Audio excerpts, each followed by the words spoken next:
The morning of July 5th, 1943, 27 American bombers lifted off a dusty airstrip in North Africa and climbed into a sky that was about to become one of the most violent aerial killing grounds of the entire Mediterranean campaign. And by the time the sun set that day, a 23-year-old staff sergeant from the American heartland would have done something so extraordinary that the men who witnessed it firsthand would spend the rest of their lives being asked again and again whether it had really happened, because the official record books, the cautious intelligence officers, and even some of his fellow airmen simply could not accept that one man standing at an open window with a 50 caliber machine gun had shot 7 enemy fighters out of the sky in the span of a single mission.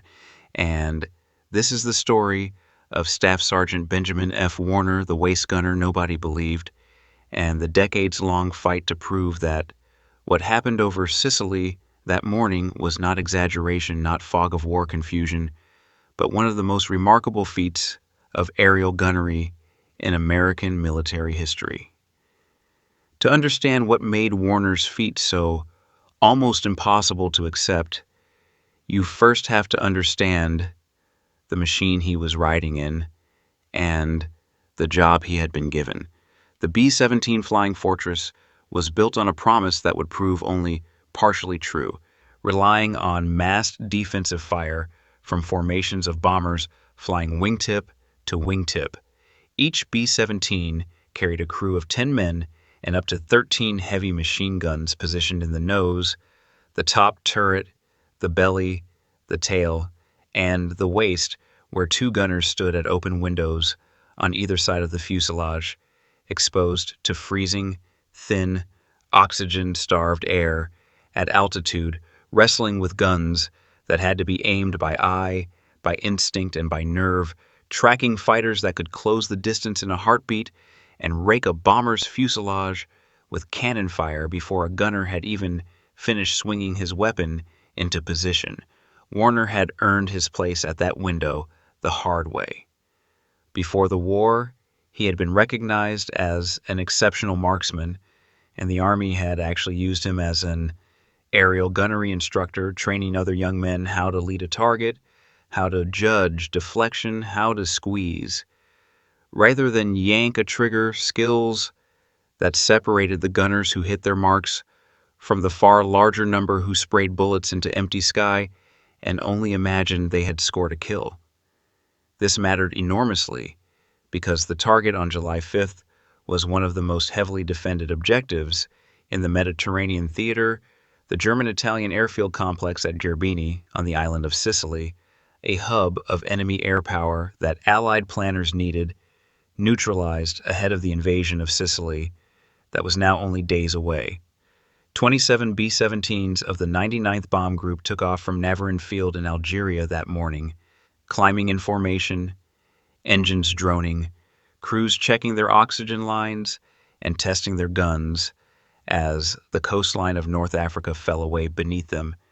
and the blue expanse of the Mediterranean stretched out ahead. As the formation approached Sicily and began its run toward Gerbini, the sky around them erupted. Waves of German Messerschmitt Bf-109s and twin-engine Bf-110s rose to meet them, and by the accounts of the men who lived through it, something like 100 enemy fighters converged on the American formation in one of the most concentrated attacks the group had yet faced, diving through the bomber stream in coordinated passes, raking fuselages with cannon and machine gun fire, breaking away and diving back in again in a chaotic, screaming ballet of aluminum and tracer fire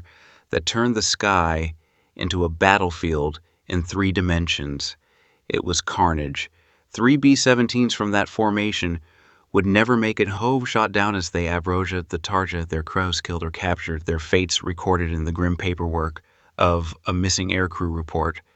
that still exists in the archives today, a stark reminder that this was not some minor skirmish, but one of the costliest single missions the group had flown. And it was in the middle of this maelstrom, standing at his open waist window on the right side of the fuselage, Feet braced against the aircraft's violent maneuvering, hands locked onto the grips of his 50 caliber machine gun,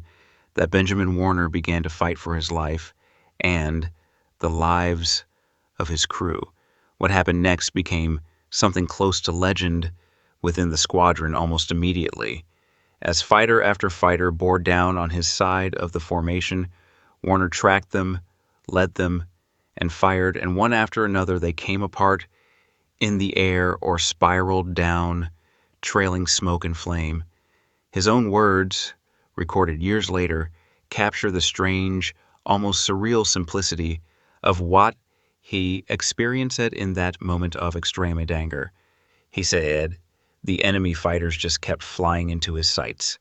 and he kept pulling the trigger and bringing them down as fast as they came, comparing it with the understatement so common among combat veterans of that generation to something any competent duck hunter could have managed under the same circumstances. But this was no hunting blind. This was a moving, vibrating, freezing gun platform under sustained attack, and what made his crewmates' jaws drop was not just that Warner was scoring hits, but that they could see it happening in real time, plainly, unmistakably. Aboard the aircraft, other crew members began counting out loud as Warner's gun hammered away, watching German fighters explode or spin out of formation in what witnesses described as plain view from the waistport, an unambiguous, close-range spectacle that left little room for the kind of confusion that so often muddied aerial combat claims. By the time the formation turned for home, Warner's crewmates were certain of what they had witnessed. 7 enemy aircraft, Messerschmitt 109s and 110s, destroyed by one gunner in a single engagement. It should have been an unambiguous triumph, a story of individual heroism that would have made headlines and earned Warner instant recognition. Instead, when the claim reached intelligence officers responsible for evaluating aerial victory credits, it was met with deep skepticism, and to understand why requires understanding just how notoriously unreliable aerial gunner kill claims had become by the summer of 1943. The nature of formation bombing warfare meant that when a fighter attacked a group of tightly packed B-17s, multiple gunners from multiple aircraft often fired at the very same target simultaneously, each of them absolutely convinced that his own fire was the one that brought the enemy plane down. Adrenaline, altitude, speed, smoke, and the sheer chaos of a multi-aircraft dogfight made honest overclimbing almost inevitable, and intelligence officers who had seen inflated numbers before knew that when you added together every gunner's claims from a single mission, the total frequently exceeded the number of enemy aircraft the Luftwaffe could possibly have lost that day. Against that backdrop of institutional caution, born from bitter experience with exaggerated claims elsewhere in the air war, a single-waist gunner claiming 7 kills in one mission, a number that would rival entire fighter squadrons worth of victories, was almost guaranteed to be treated with suspicion rather than celebration. There was no gun camera footage from a B-17 waist position to offer independent confirmation the way fighter pilots increasingly could provide. There was only the word of the gunner himself and the corroborating testimony of the men who had stood beside him, counting kills aloud as the battle unfolded, men whose loyalty to their crewmate made their testimony feel to skeptical officers reviewing the paperwork from the safety of a headquarters tent, less like objective verification and more like the natural instinct of brothers in arms wanting to see one of their own recognized. This is where Warner's story becomes something more than just a tale of individual marksmanship. It becomes a story about the fragile, often flawed machinery of how history decides what to believe. For years, his claim from that single mission over Gerbini sat in official records as just that, a claim filed away, treated with the institutional shrug reserved for extraordinary assertions that could not be independently confirmed. Warner did not stop flying.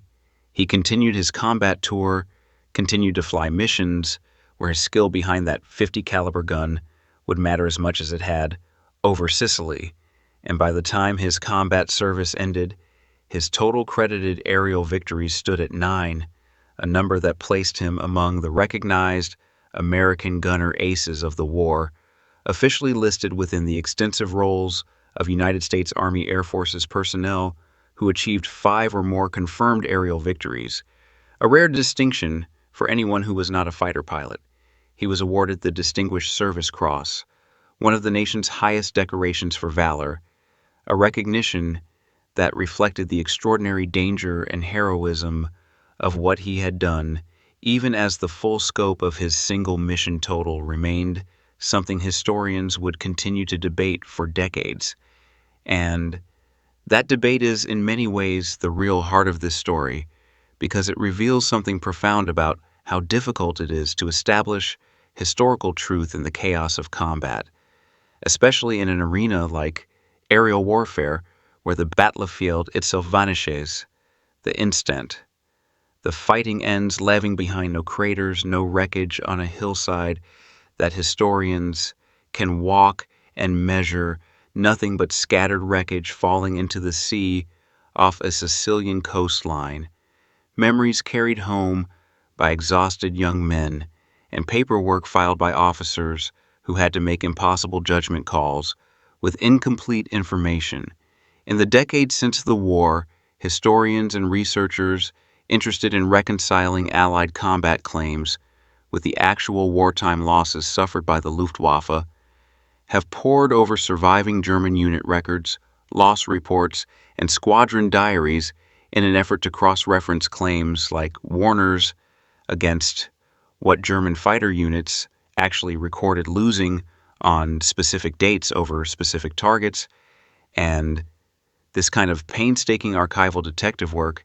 has, in other instances across the air war, both confirmed extraordinary claims and dramatically deflated others, revealing that the truth of any individual engagement often lies buried in fragmentary records scattered across multiple archives on 2 continents, some of it destroyed in the final chaotic months of the war, some of it preserved but never fully cross-indexed with American records, leaving researchers to reconstruct probability rather than absolute certainty, even when they can identify